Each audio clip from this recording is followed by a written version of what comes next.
Hi hello welcome to my channel. మరో సరికొత్త వంటతో మీ ముందుకు వచ్చా. పాలకూర బోండాలు ఎలా చేయాలో చూద్దామా. శనగపిండి కొద్దిగా తీసుకున్నాం. నెక్స్ట్ పచ్చిమిర్చి యాడ్ చేసుకోవాలి.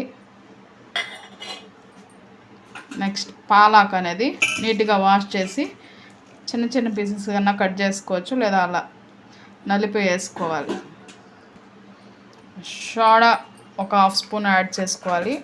సాల్ట్ తగినంత యాడ్ చేసుకోవాలి.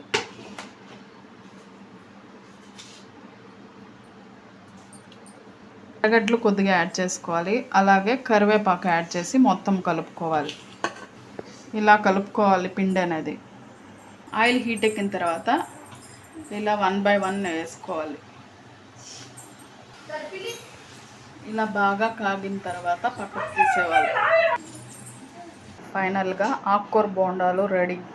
పాలకూర బోండాలు రాయలసీమ స్పెషల్ ఎర్ర కారంతో తింటే చాలా బాగుంటుంది.